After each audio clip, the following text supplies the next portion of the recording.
नमस्कार, मैं हूँ Rajneesh. Study with Rajneesh channel के माध्यम से आप तक पहुँचाई जा रहे हैं भारतीय राज्य व्यवस्था सीरीज के कुछ लेक्चर। यह लेक्चर सीरीज का 15वां लेक्चर है और आज की चर्चा का विषय है संघ की कार्यपालिका। तो आइए शुरू करते हैं। संघ की कार्यपालिका का मतलब है भारत देश की जो सरकार है, केंद्रीय सरकार, उसे संघ की कार्यपालिका कहते हैं। वैसे केंद्रीय सरकार के अंतर्गत और भी अंग आते हैं, कार्यपालिका के अलावा व्यवस्थापिका और न्यायपालिका, पर अभी हम कार्यपालिका पर चर्चा करेंगे। कार्यपालिका पर चर्चा करने के पश्चात व्यवस्थापिका और न्यायपालिका पर चर्चा की जाएगी। कार्यपालिका के मुख्य रूप से जो अंग हैं उनमें राष्ट्रपति पहला है। भारत का राष्ट्रपति आज की चर्चा का विषय है। राष्ट्रपति की नियुक्ति किस तरह से होती है, चुनाव कैसे होता है, किस तरह से वह पद त्याग करता है, कितने दिन तक उसका कार्यकाल होता है और क्या क्या कार्य उसे करने होते हैं, इन सब विषयों पर हम चर्चा करेंगे। भारतीय संविधान के भाग 5 के अंतर्गत यह आता है। भाग 5 के अंतर्गत अनुच्छेद 52 से लेकर 78 तक संघ की कार्यपालिका का वर्णन है और इस 52 से लेकर 78 तक में जो भाग आते हैं उनमें आता है राष्ट्रपति, उपराष्ट्रपति, प्रधानमंत्री, उसका मंत्रिमंडल और महान्यायवादी। इस तरह से हम संघ की कार्यपालिका के अंतर्गत इन भागों को पढ़ेंगे। तो अभी आज की चर्चा में केवल राष्ट्रपति के ऊपर चर्चा की जाएगी। राष्ट्रपति भारत का राज प्रमुख है। हमने जब भारत की संविधान की प्रस्तावना के विषय में चर्चा की थी तो एक शब्द आया था गणराज्य। गणराज्य का मतलब होता है एक ऐसा राज्य, एक ऐसा देश जिसका राज प्रमुख चुना हुआ हो। भारत का जो राज प्रमुख है वह राष्ट्रपति है और यह जनता के द्वारा अप्रत्यक्ष रूप से चुना हुआ होगा। इसकी चर्चा हम आगे विस्तृत करेंगे कि उसका चुनाव किस तरह से होता है। उसके अलावा राष्ट्रपति भारत का प्रथम नागरिक है। यह गौरवशाली पद है और राष्ट्र की एकता, अखंडता का प्रतीक है। जिस तरह से भारत के संवैधानिक जो प्रतीक चिन्ह है, संविधान की किताब है या राष्ट्रीय ध्वज है, उसी तरह से यह राष्ट्रपति का पद भी बहुत ही गौरवशाली और सम्मानपूर्ण पद है। तो राष्ट्रपति पद के लिए कौन व्यक्ति चुनाव लड़ सकता है, हमने पहले ही चर्चा की कि वह राष्ट्रपति जो है वह जनता के द्वारा चुना हुआ होगा, कोई वंशानुगत व्यक्ति नहीं होगा।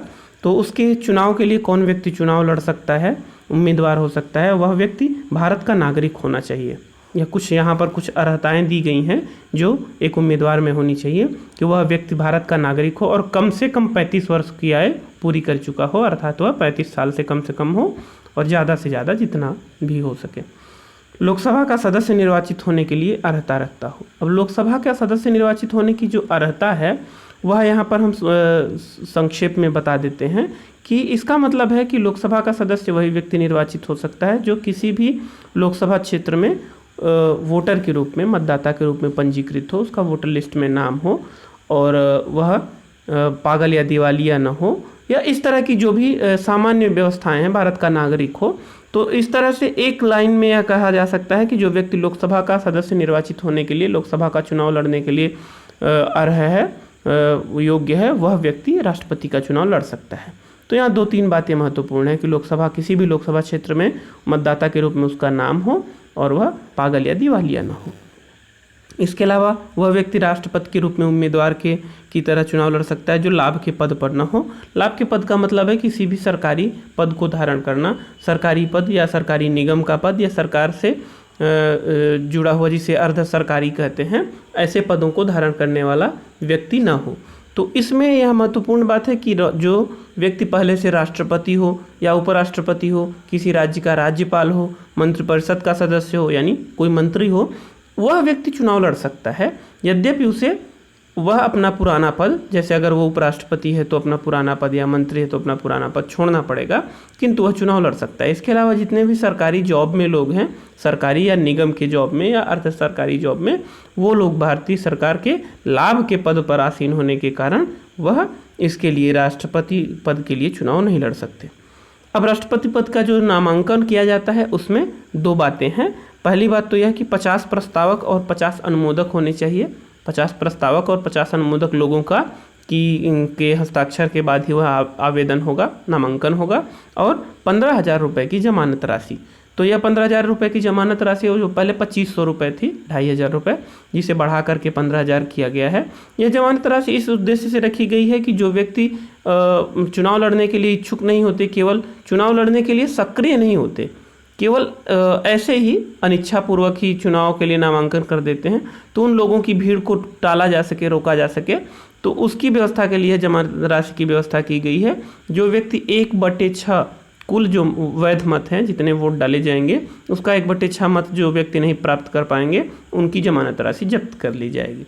तो इस तरह की यह व्यवस्था है कि कोई व्यक्ति जो राष्ट्रपति पद के लिए चुनाव लड़े या नामांकन करे, उसके लिए यह योग्यताएं या यह प्रावधान किए गए हैं। अब राष्ट्रपति का निर्वाचन कैसे होता है, इस पर चर्चा कर लेते हैं। जो व्यक्ति राष्ट्रपति की चुनाव लड़ने की योग्यता रखता है, उसका निर्वाचन के लिए एक निर्वाचक मंडल होता है। निर्वाचक मंडल क्या होता है? मतलब एक लोगों का समूह होता है जो कि राष्ट्रपति का चुनाव करता है। सीधे जनता उनका चुनाव नहीं करती, राष्ट्रपति का चुनाव सीधे जनता नहीं करती, बल्कि एक निर्वाचक मंडल करता है, लोगों का समूह करता है। उस निर्वाचक मंडल में कौन कौन लोग होते हैं? पहली बात तो संसद के दोनों सदनों के निर्वाचित सदस्य होते हैं।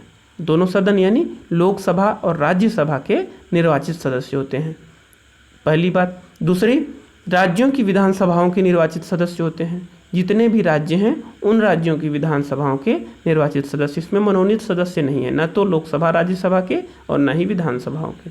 और तीसरा, केंद्र शासित प्रदेशों की विधान, जैसे दिल्ली और पांडिचेरी यानी पुदुचेरी जिसे कहते हैं, उसके वहाँ पर भी, वह केंद्र शासित प्रदेश होने के बाद भी वहाँ पर विधानसभाएं हैं, तो उन दोनों जगहों के विधानसभाओं के सदस्य।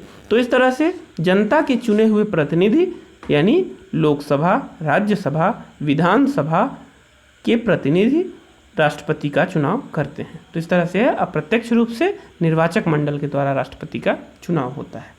अब राष्ट्रपति के चुनाव के लिए एकल संक्रमणीय मत पद्धति को अपनाया जाता है, जो कि अनुपातिक प्रतिनिधित्व प्रदान करती है। यहाँ पर दो शब्द हैं, दोनों की बात चर्चा हम कर लेते हैं। अनुपातिक प्रतिनिधित्व का मतलब होता है कि प्रत्येक व्यक्ति को उसके वोट का अनुपात प्राप्त हो, और एकल संक्रमणीय मत पद्धति का मतलब होता है कि एक व्यक्ति का वोट दूसरे व्यक्ति में, एक व्यक्ति का वोट है वो दूसरे उम्मीदवार के लिए संक्रमित हो जाए, मतलब वह दूसरे उम्मीदवार के पास चला जाए। तो एक एक करके इन दोनों शब्दों को जान लेते हैं। अनुपातिक प्रतिनिधित्व ज़्यादातर वहाँ पर दिया जाता है जहाँ पर जनसंख्या बहुल होती है। बहुल का मतलब अलग अलग विशेषताओं वाली।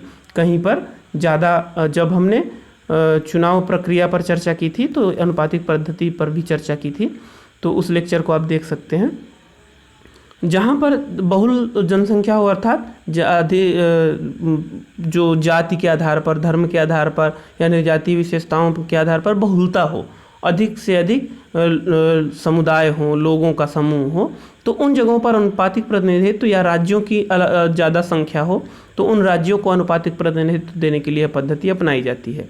तो छोटे राज्य और बड़े राज्य को बराबर समान रूप से प्रतिनिधित्व मिल सके।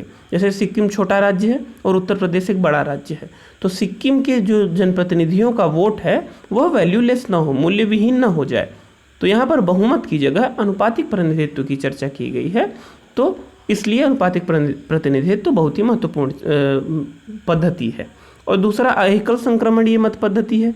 एकल संक्रमणीय मत पद्धति का मतलब होता है कि प्रत्येक व्यक्ति जो है वह प्रत्येक उम्मीदवार को, जो भी मतदाता है वह सभी उम्मीदवारों को अपना मत प्रदान करेगा। और वह मत प्रदान कैसे करेगा? उन सबके नाम के आगे वरीयता क्रम लिखेगा। जैसे अगर हमें कोई उम्मीदवार पसंद है तो उसके वरीयता क्रम के आगे 1 नंबर लिख देंगे, कोई उससे कम पसंद है तो उसके नाम के आगे 2 नंबर, जो उससे भी कम पसंद है तो 3 नंबर, ऐसे करके वरीयता क्रम हम निर्धारित कर देते हैं। और जब चुनाव होता है, मतों की गणना होती है, तो जो व्यक्ति, अर्थात हमने सबको अपना मत दिया है, वहाँ पर हमारा कोई भी मत वैल्यूलेस नहीं होगा, मूल्य विहीन नहीं होगा। हमारे प्रत्येक व्यक्ति का मत, प्रत्येक मतदाता का मत काम में आएगा। तो आगे इस पर हम विस्तृत चर्चा करेंगे कि किस तरह से वरीयता क्रम की व्यवस्था होती है और किस तरह से मतों की गिनती होती है। अभी बस इतना ही जानना महत्वपूर्ण है कि अनुपातिक प्रतिनिधित्व और एकल संक्रमणीय मत पद्धति के द्वारा गुप्त मतदान होता है, प्रत्यक्ष या खुला मतदान नहीं होता। मत पेटी में लोग अपने मतपत्रों को डाल देते हैं और उनकी गिनती होती है। अब इसके अलावा मतदाता अपने उम्मीदवारों के नाम के आगे वरीयता क्रम लिखता है। हमने बताया है कि किस तरह से चुनाव होता है, और उस वरीयता क्रम के अनुसार उनकी लोगों का चुनाव होता है, वोटों की गिनती होती है। अब एकल संक्रमणीय का मतलब ये होता है कि एक व्यक्ति का वोट दूसरे व्यक्ति में ट्रांसफर हो जाए। जैसे मान लीजिए कि किसी व्यक्ति को 50 वोट मिले पहली वरीयता के और 50 वोट जीतने के लिए पर्याप्त नहीं है, तो ऐसी स्थिति में जो सबसे कम वोट पाया व्यक्ति होगा, जैसे मान लीजिए जो सबसे कम वोट पाया व्यक्ति है उसने 10 वोट प्राप्त किए पहली वरीयता के, तो उस व्यक्ति को उस चुनाव की दौड़ से हटा दिया जाएगा और उसके सारे वोट जो दूसरी वरीयता के नाम रहेंगे उन सब में ट्रांसफ़र कर दिया जाएगा। तो इस तरह से जो दूसरी वरीयता के वोट हमने दिए हैं वो भी काम में आ जाएंगे। तो यह एक बहुत ही अच्छी चुनाव की पद्धति है। इसमें विजयी होने वाले व्यक्ति के लिए 50% प्लस 1 वोट का न्यूनतम कोटा होता है। हम जब अभी नॉर्मल चुनाव देखते हैं, लोकसभा के चुनाव, राज्यसभा, लोकसभा के चुनाव, विधानसभाओं के चुनाव, इसके अलावा पंचायतों के चुनाव, नगर पालिका के चुनाव, तो इसमें बहुमत की व्यवस्था है। अर्थात जो व्यक्ति सर्वाधिक मत प्राप्त करे वह 30% मत भी सर्वाधिक हो सकता है, 50% भी हो सकता है या 70% भी हो सकता है। कोई व्यक्ति जो सबसे ज़्यादा मत प्राप्त करे वह विजयी होगा। किंतु राष्ट्रपति के चुनाव में 50% से ज़्यादा यानी 50% प्लस 1 वोट उसे प्राप्त ही करना है। तो यहाँ पर एक न्यूनतम कोटा है और जो व्यक्ति उस कोटा को प्राप्त कर लेता है वही व्यक्ति विजयी होता है। तो यह राष्ट्रपति के चुनाव की व्यवस्था है। अब प्रत्येक चुनाव के लिए राज्यों में अलग अलग विधानसभाओं के सदस्य हैं और अलग अलग विधानसभाओं में लोगों की जनसंख्या के आधार पर उन्होंने चुनाव जीता है। तो ऐसी स्थिति में प्रत्येक राज्य का प्रतिनिधित्व तो बराबर हो, किसी भी राज्य में ज़्यादा या कम ना हो, इसके लिए उनके वोट का वैल्यू किया जाता है। विधानसभाओं के सदस्यों का भी वैल्यू और लोकसभा के सदस्यों, राज्यसभा के सदस्यों का भी वैल्यू। तो यह जो वैल्यू है वोटों का मूल्य करना, इसके लिए एक सूत्र है। क्या सूत्र है कि राज्य की कुल जनसंख्या में राज्य के विधानसभा के निर्वाचित सदस्यों का भाग दिया जाता है और जो आता है उसमें 1000 का भाग दिया जाता है। अर्थात जो जनता और जनप्रतिनिधियों का, विधानसभा सदस्यों का अनुपात है उसमें 1000 का भाग देने पर जो प्राप्त होता है वह एक विधायक के मत का मूल्य होता है। पहली बात तो इस तरह से इस सूत्र के द्वारा एक विधायक के मत का मूल्य प्राप्त होता है। वह राज्य की विधानसभाओं के या केंद्र शासित प्रदेश के विधानसभाओं के विधायक हो सकते हैं, तो उनके वोट का वैल्यू निकाल लिया जाता है। अर्थात उस पूरे राज्य में जितनी जनसंख्या होगी उसमें उस पूरे राज्य में जितने विधानसभा सदस्य होंगे उनका भाग दे दिया जाएगा और जो भागफल आएगा उसमें जो भागफल आएगा उसमें 1000 का भाग दे दिया जाएगा। तो इस तरह से जो उत्तर आएगा वह एक विधायक के वोट का वैल्यू होगा। इसी तरह से सभी विधायकों का, पूरे राज्य की सभी विधानसभाओं के विधायकों का वैल्यू जोड़ करके वोट वैल्यू और उसे जितने संसद के सदस्य होंगे उनसे भाग दे दिया जाएगा। तो इस तरह से एक सांसद के वोट का वैल्यू आ जाएगा। तो वोट की वैल्यू निर्धारित कर लेने से जो मतगणना में अनुपातिकता होती है वह पता चल जाती है और प्रत्येक व्यक्ति को समान वोट का वैल्यू प्राप्त होता है उसकी जनसंख्या के अनुपात में। जैसे किसी राज्य में ज़्यादा जनसंख्या है, मान लीजिए उत्तर प्रदेश में ज़्यादा जनसंख्या है, तो सामान्यतः जब लोकसभा के चुनाव होते हैं तो जिन पार्टियों को उत्तर प्रदेश में बहुमत प्राप्त होता है या जो भी बड़े जनसंख्या वाले राज्य हैं, ज़्यादा सीट वाले राज्य हैं, उत्तर प्रदेश, पश्चिम बंगाल, महाराष्ट्र और बिहार, तो इन बड़े राज्यों में जिन्हें बहुमत प्राप्त होता है उन्हीं पार्टियों की सरकार बन जाती है। लेकिन राष्ट्रपति के चुनाव में ऐसा नहीं होता। राष्ट्रपति के चुनाव में प्रत्येक वोट का वैल्यू निर्धारित किया जाता है उनकी जनसंख्या के अनुपात में और फिर वोट की गिनती होती है जिससे कि प्रत्येक राज्य को उनके जनसंख्या के अनुपात में वैल्यू दिया जा सके, मूल्य दिया जा सके। तो इस तरह से अब जब वोटिंग होगी तो वोटिंग में पहले चरण के उम्मीदवारों में प्रथम वरीयता के मतों की गणना होती है। हमने अभी चर्चा के दौरान बताया कि प्रत्येक व्यक्ति जो मतदाता प्रत्येक उम्मीदवार को वोट देता है वरीयता क्रम के अनुसार, किसी को 1 नंबर, 2 नंबर, 3 नंबर, 4 नंबर, ऐसे वरीयता क्रम निर्धारित करता है। अब अगर मान लीजिए प्रत्येक 4 उम्मीदवार हैं और 4 में से किसी ने भी 50% प्लस 1 का कोटा नहीं पूरा किया, तो क्या होगा, जो चौथा उम्मीदवार होगा यानी जो सबसे कम वोट पाया रहेगा उसको उस दौड़ से बाहर कर दिया जाएगा और उसके वोट उसने जो चौथा उम्मीदवार रहेगा उसने पहली वरीयता तो उसके नाम से रहेगी और जो उसकी दूसरी वरीयता जिन जिन लोगों के नाम से रहेगी तो वो उसके मतपत्र उठा करके उन लोगों की सूची में जोड़ दिए जाएंगे, उन लोगों के बकेट में डाल दिए जाएंगे। अब फिर से गिनती होगी, फिर से गिनती होगी, तो अगर अब किसी ने 50% +1 का कोटा पूरा कर लिया तो ठीक है, वह विजयी हो जाएगा। अगर नहीं होगा तो अब जो तीसरा सबसे कम पाया हुआ उम्मीदवार है, उसकी पहली वरीयता तो उसके पास है, दूसरी जितनी वरीयताएं रहेंगी उसके उनके बकेट में डाल दिया जाएगा। तो इस तरह से जो सबसे कम वाले हैं उनका वोट ऊपर वालों में जुड़ता जाएगा और अंतिम में 50% +1 का कोटा कोई ना कोई उम्मीदवार पूरा कर ही लेगा। अभी तक ऐसा एक ही बार हुआ है कि 50%, यानी बहुत ही नज़दीकी अंतर से वीवी गिरी और नीलम संजीवा रेड्डी के चुनाव में ही ऐसा हुआ है कि बहुत ही कम अंतर से राष्ट्रपति विजयी हुए हैं। और इसी चुनाव में ऐसा हुआ है कि दूसरी चरण की मतगणना करनी पड़ी है। नहीं, सामान्यतया पहले चरण की मतगणना में ही यह अंतर स्पष्ट हो जाता है और 50% +1 का कोटा प्राप्त कर लेते हैं। ज़्यादातर 70%, 60% इतना अंतर तो रहता ही है। जो विजयी उम्मीदवार होते हैं उनको 60 से 70% तक वोट। राजेंद्र प्रसाद जी को तो दूसरे कार्यकाल के दौरान 99% वोट्स मिले थे। तो इस तरह से अलग अलग कार्यकाल में राष्ट्रपतियों को वोट्स मिले हैं, पर ज़्यादातर यही होता है कि उन्हें पहली गणना में ही बहुमत प्राप्त हो जाता है।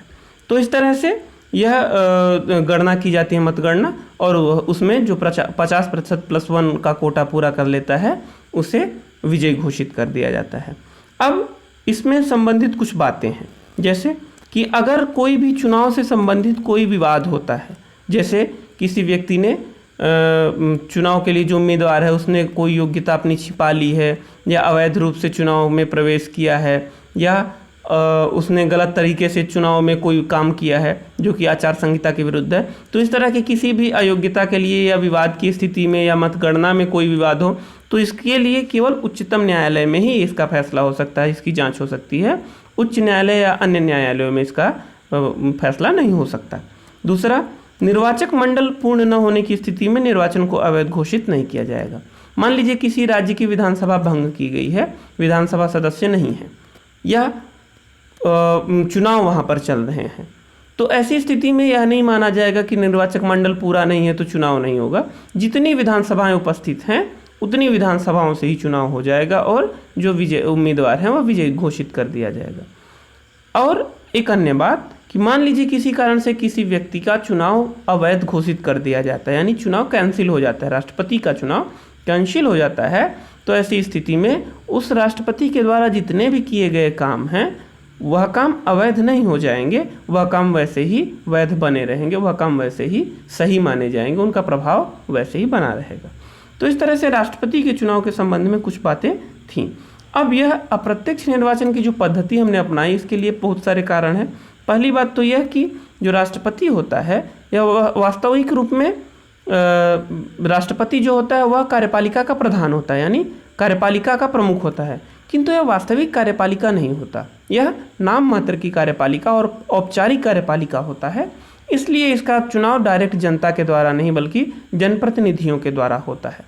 अब यहाँ पर दो शब्द आ गए, एक नाम मात्र की कार्यपालिका, दूसरा वास्तविक कार्यपालिका या अनौपचारिक कार्यपालिका और औपचारिक कार्यपालिका। तो इन पर थोड़ा सा प्रकाश डालते हैं। जो नाम मात्र की या औपचारिक कार्यपालिका होती है वह राष्ट्रपति को कहते हैं। इन्हें शक्तियाँ तो प्राप्त नहीं होती, किंतु सारे काम इन्हीं के नाम से किए जाते हैं, बल्कि इनकी शक्तियों का प्रयोग प्रधानमंत्री और मंत्रिमंडल करता है, यानी वास्तविक या अनौपचारिक कार्यपालिका करती है। तो राष्ट्रपति औपचारिक कार्यपालिका हो गया, नाम मात्र की कार्यपालिका हो गया। इनके पास शक्तियां हैं लेकिन नाम की हैं, इनकी शक्तियों का प्रयोग प्रधानमंत्री और मंत्रिमंडल करेगा। तो प्रधानमंत्री और मंत्रिमंडल कौन हुए? ये वास्तविक कार्यपालिका हुए और ये अनौपचारिक कार्यपालिका हुए। तो इस तरह से इन दोनों में अंतर है, बहुत ही सामान्य अंतर है। तो अगर कोई भी नाम मात्र की कार्यपालिका का चुनाव जनता के द्वारा होगा तो जनता से प्राप्त करने वाले व्यक्ति के पास शक्तियां होती हैं लोकतंत्र में, इसीलिए उनका चुनाव, राष्ट्रपति का चुनाव जनता के द्वारा नहीं होता, जनता के द्वारा चुनाव होता है प्रधानमंत्री का, जिसे वास्तविक शक्तियां प्राप्त होती हैं। दूसरा, इस तरह के अप्रत्यक्ष चुनाव में खर्च भी कम होते हैं। ऑलरेडी हम लोग बहुत सारे चुनाव करवा रहे हैं, लोकसभा का चुनाव, राज्य और राज्यों की विधानसभाओं का चुनाव, पंचायतों नगर पालिकाओं का चुनाव, सहकारी समितियों का चुनाव, इतने सारे चुनाव में कितने खर्चे होते हैं। एक और चुनाव करके खर्चे बढ़ाने की आवश्यकता नहीं है। राष्ट्रपति का चुनाव सीमित क्षेत्र में सीमित मतदाताओं के द्वारा और अप्रत्यक्ष रूप से कराया जा सकता है। तीसरा, राज्यों को प्रतिनिधित्व प्रदान करना। यह जो पद्धति है अप्रत्यक्ष निर्वाचन की, इसमें राज्य के विधानसभाओं के लोग वोट देते हैं और इससे उनकी विधानसभाओं को प्रतिनिधित्व मिलता है और बहुमत की जगह अनुपातिक प्रतिनिधित्व भी प्राप्त होता है, अर्थात किसी व्यक्ति का वोट बेकार नहीं जाता। एक सामान्य उदाहरण समझिए, अगर किसी व्यक्ति को, जो मतदाता है, आप अपनी अभी लोकसभा या राज्यों की विधानसभा की सूची देखिए, तो जिस भी पार्टी की सरकार बनी है उस पार्टी को कुल वोट में से 40 से 50% वोट मिलते हैं। ज़्यादातर वो 50 पार नहीं कर पाते हैं, 50 के अंदर ही वोट मिलते हैं। तो आप ऐसे समझिए कि अगर किसी उम्मीदवार को 30% या 40% वोट मिले हैं और वह विजयी घोषित हो गया, क्यों?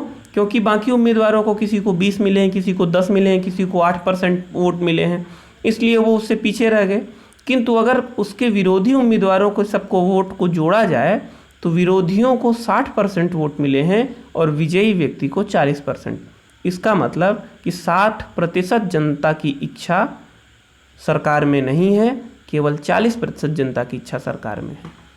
यह बहुत ही बड़ा विरोधाभास है और इसी को दूर करने के लिए अनुपातिक प्रतिनिधित्व की व्यवस्था की गई है कि इस तरह का अगर लोगों के प्रत्येक वोट का वैल्यू हो, हमने बताया ना कि अभी जो भी लोग वोट देते हैं उनका वोट दूसरी वरीयता का वोट दूसरे चरण के मतगणना में जुड़ जाता है। इसके बाद तीसरी चरण की मतगणना में तीसरी वरीयता का वोट जुड़ जाता है। तो इस तरह से किसी भी वोट का वैल्यू बेकार नहीं जाता, कम से कम बहुमत तक तो बेकार नहीं ही जाता। 50% +1 वोट तक वह वोट का वैल्यू बेकार नहीं जाता, उससे ज़्यादा हो तो बात दूसरी है। तो इस तरह से हम देखते हैं कि इस तरह अप्रत्यक्ष निर्वाचन की बहुत सारी उसके फायदे हैं, विशेषताएं हैं, लाभ हैं। अब संसद अथवा राज्य विधायिका का सदस्य नहीं होगा, यह राष्ट्रपति के लिए महत्वपूर्ण है कि जो राष्ट्रपति बनेगा वह संसद अथवा राज्य विधायिका का सदस्य नहीं होगा, न तो वह सांसद हो सकता है और न ही विधायक हो सकता है। वह क्या क्या चीज़ें प्राप्त करेगा? वह एक आधिकारिक निवास प्राप्त करेगा, अर्थात राष्ट्रपति भवन में रहने का अधिकारी होगा। वह व्यक्ति उन वेतन भत्तों को प्राप्त करेगा जो संसद ने निर्धारित किए हैं। संसद समय समय पर वेतन भत्ते निर्धारित करती है, उन्हें बढ़ाती रहती है और 1 लाख से 1.5 लाख और ऐसे करके, तो जो भी वेतन और भत्ते निर्धारित करती है संसद, उन वेतन भत्तों का वह अधिकारी होगा। यहाँ पर हमने वेतन नहीं बताया है क्योंकि यह समय समय पर परिवर्तित होता रहता है, तो आप इसे गूगल करके और अपडेट करते रहिएगा। स्लाइड में इसीलिए हमने उसकी चर्चा नहीं की है। उसकी उपलब्धियां, भत्ते उसकी पदावधि के दौरान कम नहीं किए जाएंगे। जो भी राष्ट्रपति बनेगा उसके कार्यकाल के दौरान न तो उसका वेतन कम होगा, न भत्ते कम होंगे, न उसको मिलने वाला जो भी लाभ है उसमें कोई कटौती होगी। इस तरह का प्रावधान इसलिए किया गया है जिससे कि सरकार का जो प्रत्यक्ष रूप है वह राष्ट्रपति पर दबाव न बना सके, उसके वेतन भत्तों में कटौती करके किसी तरह का दबाव उत्पन्न न किया जा सके।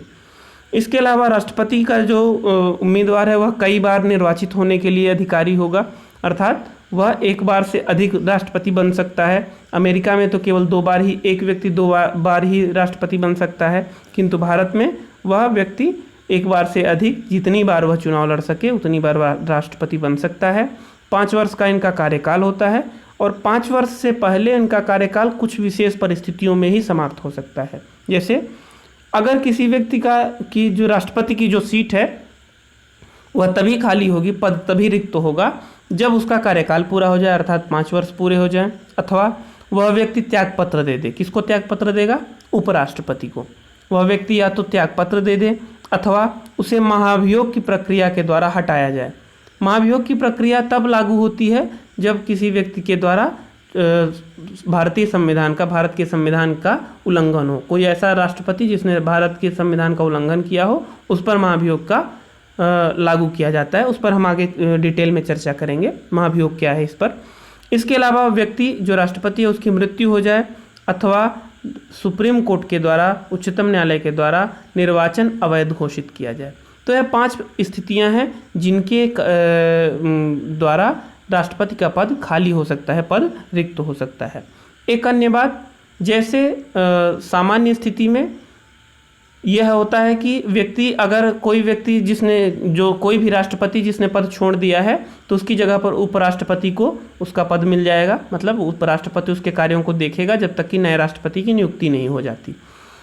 भारत में ऐसी व्यवस्था है। अमेरिका में ऐसी व्यवस्था है कि वहाँ पर उपराष्ट्रपति पुराने राष्ट्रपति के कार्यकाल को पूरा करेगा। अगर मान लीजिए कि कोई राष्ट्रपति जो अमेरिका का राष्ट्रपति है 2 साल का कार्यकाल पूरा करने के बाद और पद छोड़ देता है तो उसके बाकी बचे 2 साल के कार्यकाल को उपराष्ट्रपति पूरा करेगा।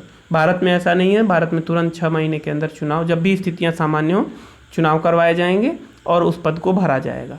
इसके अलावा अगर नए चुनाव आने तक जो पुराना राष्ट्रपति है, भले उसके 5 साल का कार्यकाल पूरा हो गया हो, नए राष्ट्रपति के आने तक वही व्यक्ति अपने पद पर बना रहेगा, वह पद त्याग नहीं करेगा। अब चर्चा कर लेते हैं कि महाभियोग क्या है। महाभियोग राष्ट्रपति को हटाने की प्रक्रिया है। इस प्रक्रिया में मुख्य रूप से संविधान में कहा गया है कि संविधान का उल्लंघन करने पर यह लागू होगी। संविधान के उल्लंघन से क्या तात्पर्य है, इसे परिभाषित नहीं किया गया है, किंतु सामान्यतः यह समझा जाता है कि जो संविधान की गरिमा है, संविधान के नियम कानून है, उनके खिलाफ अगर राष्ट्रपति कोई कार्य करता है तो उसे महाभियोग के द्वारा संसद हटा सकती है। तो इस प्रक्रिया के लिए संसद के किसी भी सदन में, यानी राज्यसभा या लोकसभा, किसी में भी प्रस्ताव लाया जाएगा। जिस भी सदन में प्रस्ताव लाया जाएगा उस सदन के सदस्यों के द्वारा 1/4 सदस्यों के द्वारा उसमें हस्ताक्षर किया जाएगा, तभी प्रस्ताव लाया जाएगा। यानी महाभियोग की प्रक्रिया इतनी आसान नहीं है, यह बहुत ही बड़ी और गूढ़ प्रक्रिया है। तो इसके लिए पहली बात तो यह कि किसी भी सदन के 1/4 सदस्य के द्वारा वह लाया जाएगा। अकेला कोई सदस्य नहीं ला सकता जब तक 1/4 सदस्य उसमें हस्ताक्षर न करे। फिर यह प्रस्ताव लाते ही राष्ट्रपति को 14 दिन के लिए नोटिस दे दी जाएगी, अर्थात 14 दिन तक उस पर कार्यवाही नहीं होगी। 14 दिन की नोटिस उसे मिलेगी, जिसके लिए वह अपने बचाव के लिए प्रयत्न कर सके, वकील का प्रबंध कर सके, या जो भी वह अपना पक्ष साबित करने के लिए उपस्थित हो सके। इसके बाद वह प्रस्ताव एक सदन में पारित होगा 2/3 बहुमत से। 2/3 बहुमत का मतलब होता है 66%, 66% से ज़्यादा। 2/3 बहुमत से यह पारित होगा और पारित होने के पश्चात दूसरे सदन में जाएगा और दूसरा सदन जो है वह इस प्रस्ताव की जांच करेगा। तो जांच की जहां बात आ जाती है तो यह न्यायिक प्रक्रिया बन जाती है। इस तरह से हम कह सकते हैं कि जो महाभियोग की व्यवस्था है वह अर्ध न्यायिक प्रक्रिया है, यानी इसमें जांच की व्यवस्था की गई है, इसलिए यह अर्ध न्यायिक प्रक्रिया है। एक सदन में प्रस्ताव आता है, दूसरा सदन उसकी जांच करता है। अगर जांच में वह सही पाता है, कमेटी बना करके जांच करवाता है सदन यानी लोकसभा या राज्यसभा, और उसके बाद से अगर वह सही पाता है तो मतदान करके और यह प्रस्ताव पास कर दिया जाता है। यह प्रस्ताव पास होते ही संसद के में महाभियोग का प्रस्ताव पास होते ही राष्ट्रपति को अपना पद छोड़ना पड़ेगा। तो इस तरह से राष्ट्रपति को हटाने की जो महाभियोग की प्रक्रिया बहुत ही बड़ी और लंबी गूढ़ प्रक्रिया है। इस प्रक्रिया में अभी तक हमने निर्वाचन में देखा कि केवल लोकसभा, राज्यसभा और विधानसभाओं के केवल निर्वाचित सदस्य हैं, लेकिन इसमें महाभियोग की प्रक्रिया में विधानसभाओं का कोई रोल नहीं है। लोकसभा और राज्यसभा के सभी सदस्य हैं, निर्वाचित भी और मनोनीत भी। तो यह बहुत ही छोटे छोटे पॉइंट हैं, इन प्रत्येक पॉइंट्स पे प्रश्न बनते हैं। आपको यह ध्यान रखना होगा कि इन प्रत्येक पॉइंट्स को आपको ध्यान रखना है, याद करना है और परीक्षा के लिए तैयार करना है। अब राष्ट्रपति की शक्तियों पर चर्चा कर लेते हैं। राष्ट्रपति को कई तरह के अधिकार और शक्तियां प्राप्त हैं। पहला है कार्यकारी शक्तियां। राष्ट्रपति कार्यपालिका का प्रधान होता है। जितने भी काम किए जाते हैं वह सभी राष्ट्रपति के नाम से किए जाते हैं, भले उन पर निर्णय प्रधानमंत्री या मंत्रिमंडल ने। हमने औपचारिक और वास्तविक कार्यपालिका की बात की थी। तो राष्ट्रपति औपचारिक प्रधान होता है और उसी के नाम से सारे निर्णय लिए जाते हैं। वह प्रधानमंत्री की नियुक्ति करता है।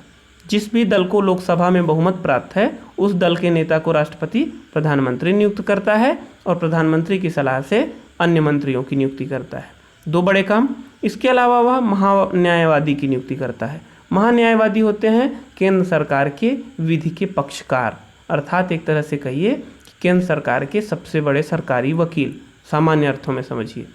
तो महान्यायवादी की नियुक्ति करता है और वह महान्यायवादी राष्ट्रपति के प्रसाद पर्यंत बने रहता है, अर्थात जब तक राष्ट्रपति की इच्छा है तभी तक वह अपने पद पर बने रहेंगे। राष्ट्रपति की इच्छा न होने पर वह अपने पद से त्यागपत्र दे देंगे, अर्थात उन्हें हटाया जा सकेगा। इसके अलावा और क्या क्या करता है, बहुत सारी नियुक्तियाँ राष्ट्रपति के द्वारा होती हैं। जैसे राष्ट्रपति नियंत्रक व महालेखा परीक्षक की नियुक्ति करता है। ये सबसे बड़ा ऑडिटर जनरल जिसको कहते हैं, सबसे बड़ा एक तरह का पूरे देश का बड़ा अकाउंटेंट जो कि पूरे देश का हिसाब किताब रखता है, तो उसकी नियुक्ति राष्ट्रपति द्वारा होती है। मुख्य चुनाव आयुक्त और अन्य चुनाव आयुक्त, इनकी नियुक्ति भी, इनके ऊपर चुनाव कराने का काम रहता है, लोकसभा, विधानसभा और राष्ट्रपति का चुनाव। तो इन चुनावों में भी इन चुनाव को कराने वाली संस्था जो है उसके मुख्य चुनाव आयुक्त और अन्य चुनाव आयुक्तों की नियुक्ति राष्ट्रपति करता है। संघ लोक सेवा आयोग, जिनके द्वारा बड़ी परीक्षाएं होती हैं, जो IAS, IPS और इसके अलावा IFS, तो इस तरह की संघ लोक सेवा आयोग के अध्यक्ष और संघ लोक सेवा आयोग के सदस्यों की नियुक्ति की जाती है राष्ट्रपति के द्वारा। राज्यों के राज्यपालों की नियुक्ति राष्ट्रपति के द्वारा की जाती है। केंद्र शासित प्रदेशों के प्रशासकों की नियुक्ति राष्ट्रपति के द्वारा की जाती है। वित्त आयोग के अध्यक्ष और सदस्यों की नियुक्ति भी राष्ट्रपति के द्वारा की जाती है। तो नियुक्ति की एक लंबी फहरिस्त है जो राष्ट्रपति के द्वारा होती है। इसके अलावा प्रधानमंत्री के प्रशासनिक और विधायी कार्यों से संबंधित जानकारी मांग सकता है। यह वास्तविक रूप से राष्ट्रपति जो है वह औपचारिक प्रधान होता है। राष्ट्रपति औपचारिक प्रधान होने के कारण प्रधानमंत्री से प्रशासनिक कार्यों के लिए, विधायी कार्यों के लिए जो भी संबंधित जानकारी है वह प्राप्त कर सकता है, मांग सकता है। इसके अलावा प्रधानमंत्री से ऐसे प्रतिवेदन मांग सकता है, ऐसे निर्णयों के प्रतिवेदन मांग सकता है जिन पर मंत्रियों ने अकेले निर्णय लिया हो। अगर कोई ऐसा निर्णय मंत्रियों ने लिया है जिस पर मंत्रिपरिषद की सहमति नहीं है, तो उस निर्णय से संबंधित प्रतिवेदन राष्ट्रपति अपने पास मंगा सकता है प्रधानमंत्री के माध्यम से। अनुसूचित जाति, जनजाति, अन्य पिछड़ा वर्ग के लिए आयोग की नियुक्ति भी राष्ट्रपति के द्वारा की जाती है। राष्ट्रपति राज्यों के बीच विवाद और केंद्र और राज्यों के बीच विवाद, मतलब एक पक्ष में केंद्र और दूसरे पक्ष में राज्य हैं, अथवा एक पक्ष में कोई राज्य है दूसरे पक्ष में कोई राज्य है, तो ऐसी स्थिति में जो विवाद होते हैं, इन विवादों को सुलझाने के लिए अंतर्राज्यीय परिषदों की नियुक्ति कर सकता है। तो अंतर्राज्यीय परिषदों पर अलग लेक्चर होगा, उस पर हम बाद में विस्तृत चर्चा करेंगे। राष्ट्रपति किसी क्षेत्र को अनुसूचित क्षेत्र घोषित कर सकता है और उसके प्रशासन को स्वयं के द्वारा या अपने नियुक्त व्यक्ति के द्वारा प्रशासन की शक्तियां भी उसे प्राप्त हैं। इसके अलावा राष्ट्रपति ऐसे नियम बना सकता है जिससे उसके द्वारा दिए गए आदेश वैध हों। यहाँ पर राष्ट्रपति के नाम से जितने भी आदेश पारित किए जाते हैं सरकार के द्वारा, तो वह आदेश वैध हों, इसके लिए राष्ट्रपति नियम बना सकता है। तो इस तरह से राष्ट्रपति की जो कार्यपालिकी शक्तियाँ हैं बहुत ही विस्तृत हैं। राष्ट्रपति की कार्यपालिकी शक्तियाँ राष्ट्रपति के नाम से तो की जाती हैं, किंतु उन शक्तियों का वास्तविक उपभोग राष्ट्रपति नहीं बल्कि सरकार का प्रधानमंत्री और मंत्रिमंडल जो अंग है उसके द्वारा किया जाता है। प्रधानमंत्री और मंत्रिमंडल मिलकर के राष्ट्रपति को जो सलाह देता है वह सलाह राष्ट्रपति मानता है, वह उनकी शक्तियों का प्रयोग करता है।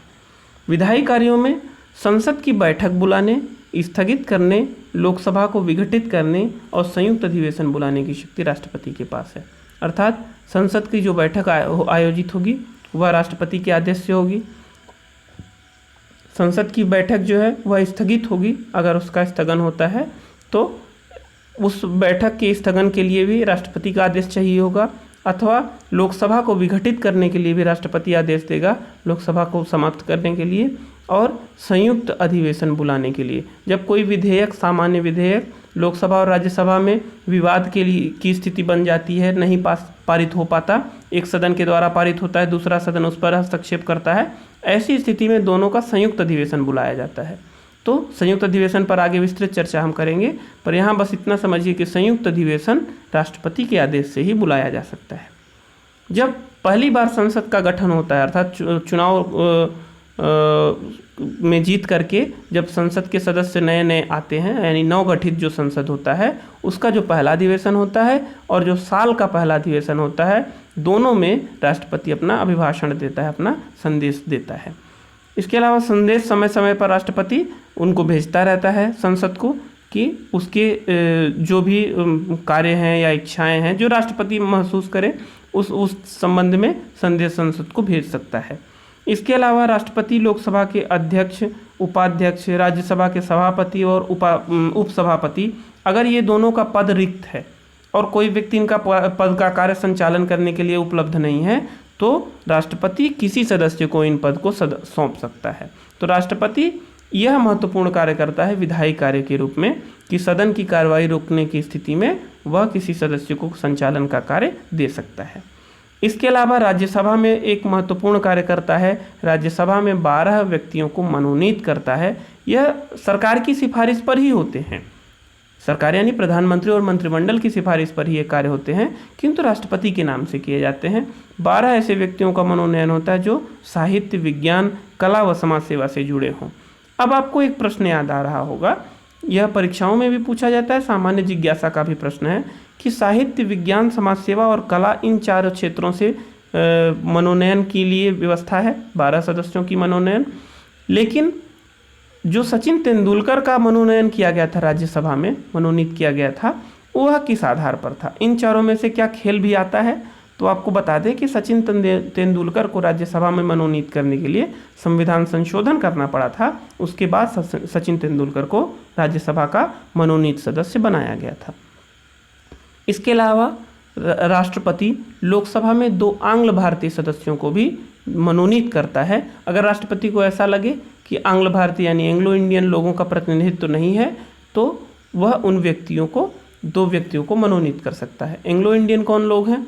एंग्लो इंडियन वो लोग होते हैं जो कि जिनके माता पिता में से कोई एक भारतीय और दूसरा अंग्रेज हो यानी इंग्लिश हो। तो अब एक भारतीय और एक इंग्लिश मूल का व्यक्ति एंग्लो इंडियन कहलाता है। तो इसलिए वह अगर राष्ट्रपति को ऐसा लगे कि एंग्लो इंडियन के लोगों का प्रतिनिधित्व नहीं है, वो चुनाव में जीत कर नहीं आए हैं, तो इसके लिए वह 2 लोगों को लोकसभा में मनोनीत कर सकता है। इसके अलावा चुनाव आयोग से परामर्श करके संसद सदस्यों की निरर्हता पर निर्णय करता है। अगर कोई संसद का जो सदस्य है वह अपने पद के योग्य नहीं है, अर्थात उसने किसी अयोग्यता को छिपाया है या किसी भी तरह के से निरर्ह है, तो ऐसे व्यक्ति के लिए निर्वाचन आयोग से परामर्श लेता है राष्ट्रपति और उस व्यक्ति को उसके पद से हटा सकता है। कुछ विधेयकों के लिए प्रस्तुत करने के पहले ही राष्ट्रपति की अनुमति चाहिए होती है, जैसे संचित निधि से अगर कोई खर्च करने संबंधी विधेयक है या नया राज्य नए राज्य का निर्माण करना है, किसी राज्य की सीमा में परिवर्तित करना है, तो इस तरह के विधेयक अगर पारित करने हैं तो इन विधेयकों को प्रस्तुत करने के पहले ही राष्ट्रपति की अनुमति लेना अनिवार्य है। तो राष्ट्रपति यह भी विधायी कार्य में महत्वपूर्ण रोल अदा करता है, महत्वपूर्ण भूमिका अदा करता है। राष्ट्रपति के हस्ताक्षर से ही संसद में पारित विधेयक कानून बन जाता है। बहुत ही महत्वपूर्ण कार्य है राष्ट्रपति का कि जो विधेयक लोकसभा में और राज्यसभा में पारित हो जाएगा वह तब तक कानून नहीं बनेगा जब तक कि उसमें राष्ट्रपति के हस्ताक्षर न हो। तो राष्ट्रपति के हस्ताक्षर से ही वह कानून बनता है। नियंत्रक एवं महालेखा परीक्षक और संघ लोक सेवा आयोग, वित्त आयोग इत्यादि की रिपोर्ट को जो राष्ट्रपति के माध्यम से ही संसद के पटल पर रखा जाता है, संसद के समक्ष प्रस्तुत किया जाता है। और केंद्र शासित प्रदेश जहाँ पर विधानसभा नहीं है अथवा विधानसभा विघटित है, कार्य में नहीं है, उन क्षेत्रों के लिए राष्ट्रपति नियम कानून बना सकता है और इसके अलावा राष्ट्रपति अध्यादेश जारी कर सकता है। तो ये राष्ट्रपति के जितने विधायी कार्य हैं अथवा कार्यपालिकी कार्य हैं अथवा न्यायपालिकी कार्य हैं, न्यायिक कार्य हैं, उन सभी कार्यों को प्रधानमंत्री और उसके मंत्रिमंडल ही करते हैं, किंतु राष्ट्रपति के नाम से यह किए जाते हैं। अब अध्यादेश जारी करने की शक्ति का मतलब होता है, अध्यादेश का मतलब होता है कि अगर संसद का दोनों में से कोई एक सत्र ना चल रहा हो या कोई दोनों सत्र ना चल रहे हों, संसद के दोनों सदन का मतलब है लोकसभा और राज्यसभा, तो लोकसभा और राज्यसभा में से कोई एक या दोनों सत्र में ना हो, तो ऐसी स्थिति में अगर अचानक किसी कानून की आवश्यकता पड़ जाए तो कानून कौन बनाएगा? तो वह कानून राष्ट्रपति बनाएगा। राष्ट्रपति एक अध्यादेश जारी करेगा और वह संसद के बनाए कानून के बराबर ही शक्ति और प्रभाव रखेगा। ठीक, इसे अध्यादेश कहेंगे। यानी संसद का सत्र न चल रहा हो, ऐसी स्थिति में राष्ट्रपति के द्वारा जारी किया गया आदेश अध्यादेश कहलाता है। अब यह अध्यादेश तब तक कानून की स्थिति में रहेगा जब तक संसद का सत्र चालू न हो जाए। संसद अगर उसे अपने सत्र चालू होने के दौरान कानून के रूप में मान्यता दे देती है तो वह कानून बन जाएगा। अगर मान्यता नहीं देती है तो वह खत्म हो जाएगा, समाप्त हो जाएगा। तो इस तरह से संसद का जो 6 सप्ताह के अंदर संसद के द्वारा इसे पारित करवा लेना, 6 सप्ताह मतलब लगभग 1.5 महीने का समय है, 1.5 महीने के समय के अंदर उसे अध्यादेश को सत्र शुरू होने के 1.5 महीने के अंदर अध्यादेश को संसद में पारित करवा लेना अनिवार्य है, तो वह कानून बन जाएगा, अन्यथा वह समाप्त हो जाएगा। तो अध्यादेश कानून की तरह होता है, कानून के समान प्रभावी होता है, किंतु अल्पकालिक होता है, कम समय के लिए होता है। अगर संसद उसे पारित कर दे तो कानून बन जाएगा, अन्यथा समाप्त हो जाएगा। अध्यादेश केवल उन्हीं मुद्दों पर जारी किया जाता है जिन पर संसद कोई कानून बना सकती है, अर्थात अध्यादेश राष्ट्रपति की जो शक्ति है वह संसद की शक्ति के बराबर है, उससे ज़्यादा नहीं है। और दूसरी बात, जैसे संसद किसी ऐसे विषय पर कानून नहीं बना सकती, जैसे मूल अधिकारों को कम करना या कोई संविधान के मूल ढांचे में परिवर्तन करना, तो इस तरह के जब काम संसद के द्वारा नहीं किए जा सकते तो वो अध्यादेश के द्वारा भी नहीं किए जा सकेंगे, अर्थात अध्यादेश पर वही सीमाएं लागू होती हैं जो संसद के ऊपर लागू होती हैं। तो इस तरह की राष्ट्रपति की 2 शक्तियां हमने देखी, विधायी और कार्यपालिकीय शक्तियां। अब वित्तीय शक्तियों के बारे में चर्चा करते हैं। 2 तरह के विधेयक होते हैं सामान्यतः, एक साधारण विधेयक और एक धन विधेयक। धन विधेयक में धन के मतलब संग्रहण की, धन निकासी, धन उगाही और धन के खर्च की व्यवस्था होती है। तो धन विधेयक को प्रस्तुत करने के पहले राष्ट्रपति की अनुमति लेना अनिवार्य है। ठीक, यह वित्तीय शक्तियां हैं। दूसरा, जो बजट होता है, केंद्रीय सरकार का बजट यानी वार्षिक वित्तीय विवरण, उसे भी राष्ट्रपति प्रस्तुत करवाता है संसद के सामने, राष्ट्रपति के नाम से होता है, वह वित्त मंत्री के द्वारा प्रस्तुत किया जाता है। और अनुदान से संबंधित जितनी भी मांगे सरकार प्रस्तुत करती है सदन के पटल पर, वह राष्ट्रपति के सिफारिश से ही की जा सकती है। ठीक, इसके अलावा भारत की आकस्मिक निधि से अगर कोई अदृश्य व्यय किया जा रहा हो, उसके लिए अग्रिम भुगतान किया जा रहा हो, तो वह राष्ट्रपति के द्वारा ही किया जाएगा। और एक अन्य महत्वपूर्ण बात कि राजस्व का बंटवारा केंद्र और राज्य के बीच, कर संग्रह तो केंद्र करते हैं और राज्य भी करते हैं, तो यह राजस्व जो प्राप्त होगा उसमें कितना केंद्र को मिलेगा, कितना राज्य को मिलेगा, यह व्यवस्था वित्त आयोग करता है। और उस वित्त आयोग के लिए राष्ट्रपति के द्वारा उस वित्त आयोग की नियुक्ति की जाती है। तो केंद्र राज्य संबंध जब हम पढ़ाएंगे तो उसके दौरान इस पर विस्तृत चर्चा करेंगे। अभी वित्तीय शक्तियों में इतना ही महत्वपूर्ण है। कूटनीतिक शक्तियां भी होती हैं, कूटनीतिक कार्य भी होते हैं राष्ट्रपति के, जैसे राष्ट्रपति अंतर्राष्ट्रीय संधि और समझौते जितने भी होते हैं वह राष्ट्रपति के नाम से किए जाते हैं। राष्ट्रपति खुद या अपने प्रतिनिधि के माध्यम से, कभी किसी मंत्री के माध्यम से, कभी प्रधानमंत्री के माध्यम से सभी संधि एवं समझौतों पर हस्ताक्षर करता है, उन पर प्रतिभाग करता है, सहभागी होता है। अंतर्राष्ट्रीय मंचों में भारत का प्रतिनिधित्व करता है। जितने भी अंतर्राष्ट्रीय समिट होती हैं तो या तो वह स्वयं जाता है अथवा अपने प्रतिनिधि को भेजता है, और दूसरे देश के राजदूतों को अपने देश में स्वागत करता है और अपने देश के राजदूतों की नियुक्ति दूसरे देशों में करता है। तो जितने कूटनीतिक कार्य हैं वह भी राष्ट्रपति के द्वारा या राष्ट्रपति के नाम से किए जाते हैं। अब राष्ट्रपति की कुछ न्यायिक शक्तियाँ भी हैं। न्यायिक शक्तियों में कौन कौन सी शक्तियाँ आती हैं? पहली बात तो यह कि वह उच्चतम न्यायालय के मुख्य न्यायाधीश और अन्य न्यायाधीश, उच्च न्यायालय के मुख्य न्यायाधीश और अन्य न्यायाधीश, इनकी नियुक्तियां राष्ट्रपति के द्वारा होती हैं। अर्थात उच्चतम और उच्च न्यायालय के सभी न्यायाधीशों की नियुक्तियां राष्ट्रपति के द्वारा होती है। दूसरी बात कि राष्ट्रपति विधि या तथ्य के संबंध में अगर उसे कोई सलाह लेना हो तो वह उच्चतम न्यायालय से सलाह ले सकता है। जैसे अयोध्या मंदिर का की जो स्थिति थी, वाद था जो, उस स्थिति में राष्ट्रपति ने सुप्रीम कोर्ट से सलाह लिया था। सुप्रीम कोर्ट ऐसी सलाह देने या ना देने के लिए स्वतंत्र है और राष्ट्रपति ऐसी सलाह मानने या ना मानने के लिए स्वतंत्र है। तो राष्ट्रपति के पास यह भी शक्ति है कि वह सुप्रीम कोर्ट से, उच्चतम न्यायालय से किसी भी विवाद या तथ्य के विषय में सलाह ले सकता है। अन्य और भी ऐसे मौके आए हैं जहाँ पर राष्ट्रपति ने सुप्रीम कोर्ट से सलाह ली है और सुप्रीम कोर्ट ने सलाह दी अथवा नहीं दी है, तो यह एक उसका महत्वपूर्ण न्यायिक कार्य है। इसके अलावा राष्ट्रपति का क्षमादान की जो शक्ति है वह महत्वपूर्ण कार्य है। यह जो राजवंशों की परंपरा रही है राज्य शासन की, उससे संबंधित है कि जैसे राजा के पास महत्वपूर्ण या सर्वोच्च न्यायिक अधिकार होते थे, वैसे ही क्षमादान का अधिकार राष्ट्रपति के पास होता है। राष्ट्रपति किसी व्यक्ति की जो दंड है, उसकी जो सज़ा है, उससे कम कर सकता है, उसे समाप्त कर सकता है, क्षमा कर सकता है। तो इस तरह की शक्ति राष्ट्रपति को प्राप्त है। कोई व्यक्ति जिसे सैन्य न्यायालय से सजा प्राप्त हो, सैन्य न्यायालय ने सेना के न्यायालय से उसे कोर्ट मार्शल किया गया हो या सजा प्राप्त हो, कोई व्यक्ति जिसे मृत्यु दंड मिला हो, फांसी की सजा हो, अथवा कोई व्यक्ति जिसने केंद्रीय विधियों का उल्लंघन किया हो, कोई ऐसा अपराध किया हो जिससे कि केंद्रीय विधि का उल्लंघन हुआ, इन सब तरह की विधियों में राष्ट्रपति के द्वारा क्षमादान दिया जा सकता है। इन स्थितियों में किस तरह का क्षमादान? राष्ट्रपति चाहे तो उसे क्षमा कर सकता है, अर्थात उस व्यक्ति के जो अपराध हैं उन्हें क्षमा कर सकता है। लघुकरण, लघुकरण का मतलब होता है कि उसकी सज़ा को कम कर सकता है। कम करने का मतलब कि आजीवन कारावास को कुछ साल की कैद में या फांसी की सज़ा को आजीवन कारावास में, इस तरह से उसकी सज़ा को कम कर सकता है। अगर उसे जुर्माना और कारावास दोनों है तो जुर्माना को हटा सकता है या दोनों को हटा सकता है। तो इस तरह की व्यवस्था लघुकरण की व्यवस्था कहलाती है। निलंबन का मतलब होता है कि अगर कोई विशेष परिस्थिति हो तो वह उसे कुछ दिन के लिए स्थगित कर सकता है, निलंबित कर सकता है। अगर फांसी की सज़ा है तो फांसी को निलंबित कर सकता है। तो इस तरह से राष्ट्रपति को यह भी अधिकार प्राप्त है। परिहार का मतलब होता है कि उस व्यक्ति के किसी भी भाग को, दंड के किसी भाग को हटा सकता है। और विराम का अर्थ होता है कि दंड को विशेष परिस्थितियों में रोक दिया जाए। जैसे मान लीजिए कोई गर्भवती महिला है, तो गर्भवती महिला है अथवा विकलांग है अथवा मानसिक स्थिति ठीक नहीं है, तो राष्ट्रपति अपनी शक्तियों का प्रयोग करके उस व्यक्ति को क्षमा कर सकता है। तो इस तरह से क्षमादान की शक्ति बहुत ही विस्तृत व्यवस्था है और इसका विस्तृत प्रयोग भी हुआ है।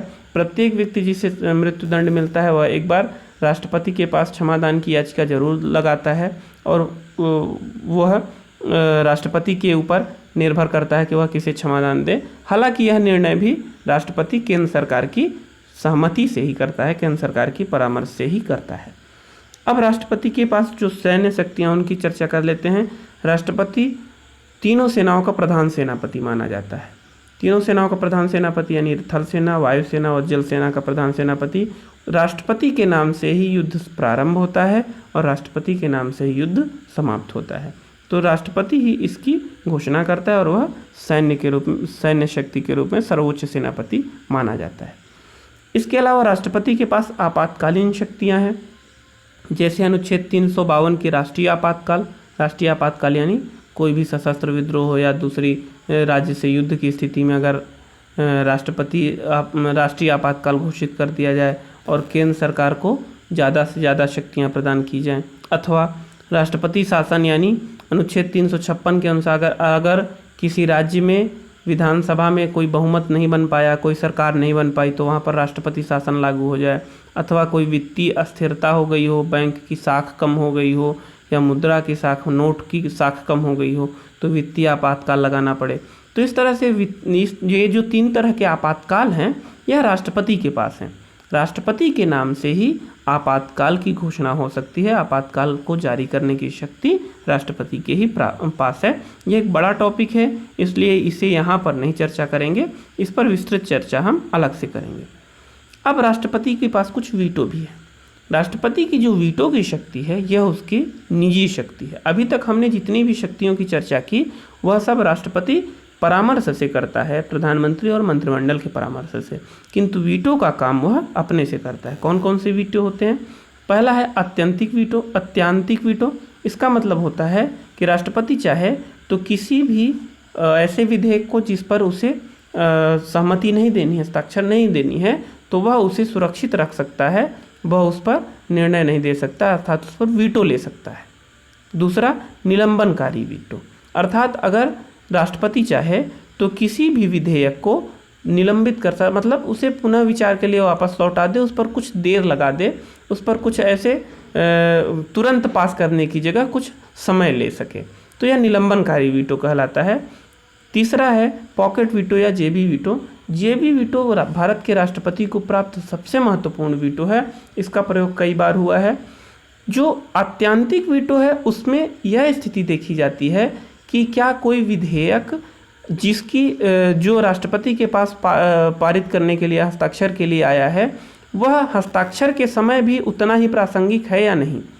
तो अगर उस विधेयक पर राष्ट्रपति हस्ताक्षर नहीं करते तो वह अत्यांतिक वीटो कहलाता है। जैसे मान लीजिए किसी राज्य में विधानसभा भंग है और उस राज्य की विधानसभा यानी राष्ट्रपति शासन लागू है और उसके लिए केंद्र सरकार कोई नियम बनाती है और वह नियम पारित होकर के राष्ट्रपति के पास जाता है, राष्ट्रपति अगर उस पर हस्ताक्षर करने के समय देखता है कि विधानसभा का गठन हो चुका है और अब विधानसभा अपनी स्थिति में है, नियम बनाने की स्थिति में, तो वह उस विधेयक को जो केंद्र सरकार ने बनाया था, विधानसभा की अनुपस्थिति में विधानसभा के बदले बनाया था, तो वह राष्ट्रपति अब ऐसे विधेयक को देखेगा कि वह उसकी प्रासंगिकता नहीं है, अब राज्य की विधानसभा अपना कार्य करने के लिए उपस्थित है, तो वह राष्ट्रपति ऐसे विधेयक पर हस्ताक्षर नहीं करेगा।